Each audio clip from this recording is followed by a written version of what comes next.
Hello everyone, welcome to my YouTube channel Durgam Vigyan संस्थान।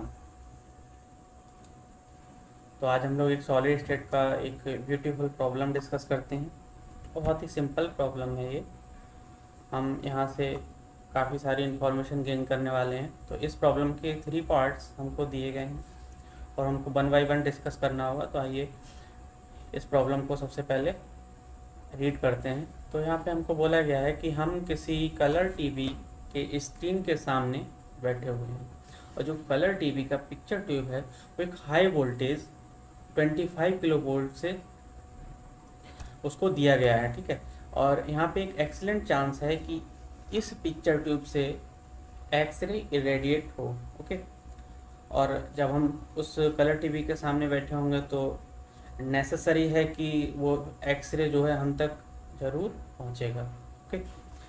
तो यहाँ पे पार्ट ए में हमको क्या डिस्कस करना है, हमें वह प्रोसेस बताना है जिसके थ्रू ये एक्सरे फ्लक्स जो है वो प्रोड्यूस हो रहे हैं। पार्ट सी में हमें इन्हीं एक्सरेज की शॉर्टेस्ट वेवलेंथ बतानी है। और पार्ट सी में हमने क्या किया, अपने आप को NaCl क्रिस्टल से रिप्लेस कर दिया, मतलब अपनी जगह पे उस कलर टीवी की स्क्रीन के सामने NaCl क्रिस्टल को रख दिया। अब जब एक्स रे इस NaCl क्रिस्टल पे गिरेंगी तो ये NaCl crystal Bragg's diffraction pattern show करेगा। उसी ब्रैग्स डायफ्रैक्शन पैटर्न के फर्स्ट ऑर्डर मैक्सिमम के लिए हमें ब्रैग्स एंगल की वैल्यू को फाइंड करना है। यहाँ हमें लैम्डा दे रखा है 0.5 एंगस्ट्रॉम, साथ ही साथ NaCl क्रिस्टल की डेंसिटी भी दे रखी है। तो इन सभी का यूज़ करें और ब्रैग्स एंगल को फाइंड करें, ओके। तो 1 बाय 1 डिस्कस करते हैं। एटलीस्ट एक बार आप लोग खुद से ट्राई कीजिएगा, मैं सॉल्यूशन बताता हूँ। सॉरी। तो आइए, ये जो है प्रोसेस है जिसके थ्रू एक्सरे इमिट हो रहा है। तो एक बार इसको डिस्कस करते हैं, मैं आपको बता देता हूँ। जो पिक्चर ट्यूब है उसे एक हाई वोल्टेज दिया गया है। उस हाई वोल्टेज के वजह से क्या होगा, उसके नेगेटिव इलेक्ट्रोड से इलेक्ट्रॉन्स इजेक्ट आउट होंगे और इमिट होंगे। साथ ही साथ अप्लाइड हाई वोल्टेज और हाई इलेक्ट्रिक फील्ड की वजह से इलेक्ट्रॉन्स एक्सेलरेटेड होना स्टार्ट हो जाएंगे और स्क्रीन पे जाके स्ट्राइक करेंगे और जो टारगेट एटम है उस पे जाके स्ट्राइक करेंगे। अगर इलेक्ट्रॉन्स का एनर्जी एक सर्टेन एनर्जी से एक्सीड हो जाता है तो क्या होगा, टारगेट एटम्स के इनर शेल के इलेक्ट्रॉन्स को ये इलेक्ट्रॉन्स इजेक्ट आउट कर देंगे और इनर सेल्स में कुछ एम्प्टी स्पेस बन जाएंगे। उन एम्प्टी स्पेस को फिलअप करने के लिए टारगेट एटम्स के आउटर सेल्स के इलेक्ट्रॉन्स को इनर सेल्स में जंप करना पड़ेगा और इस जंपिंग प्रोसेस में एक्सरे फोटॉन्स इमिट होंगे और एक्सरे इमिट होंगे। तो ये प्रोसेस हो गया, ये मैंने आपको बता दिया। एक बार आप इसे खुद से पढ़िएगा, समझ में आएगा। बाकी मैंने समझाया ही है। आइए पार्ट बी की अब तरफ जाते हैं। और पार्ट बी हमें क्या कैलकुलेट करना है, पार्ट बी में एक्सरे का शॉर्टेस्ट वेवलेंथ फाइंड आउट करना है। इसके पीछे शॉर्टेस्ट वेवलेंथ ही क्यों, क्वेश्चन आएगा कि मैक्सिमम वेवलेंथ क्यों नहीं, शॉर्टेस्ट वेवलेंथ ही क्यों। तो सबसे बड़ा रीजन ये है, एनर्जी और वेवलेंथ में जो रिलेशनशिप होता है वो एक दूसरे के इन्वर्सली प्रोपोर्शनल होते हैं।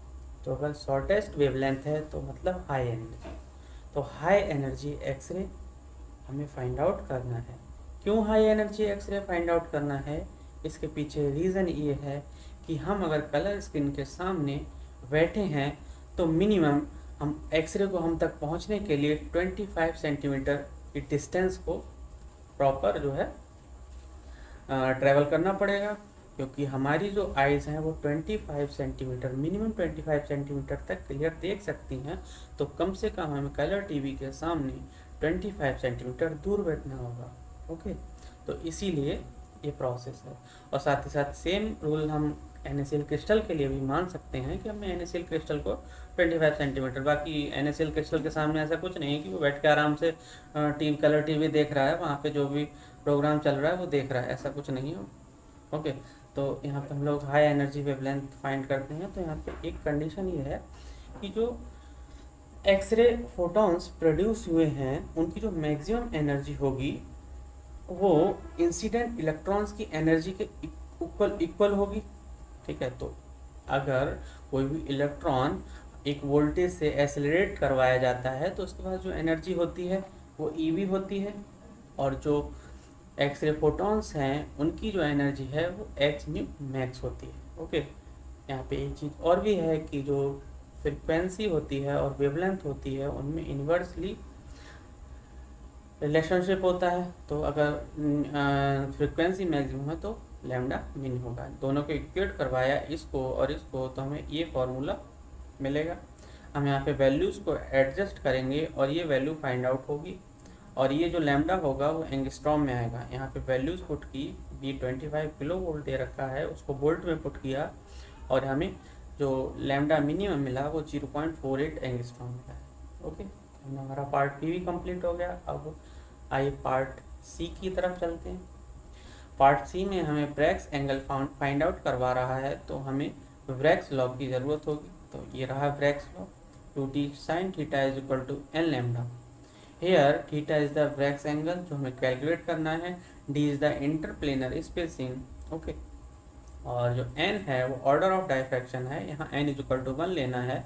लैम्डा हमको दे ही रखा था 0.5 एंगस्ट्रॉम। ओके, तो हमें साइन थीटा कैलकुलेट करना है, तो हमने साइन थीटा LHS में रखा और बाकी सारी चीज़ें RHS में ले गए।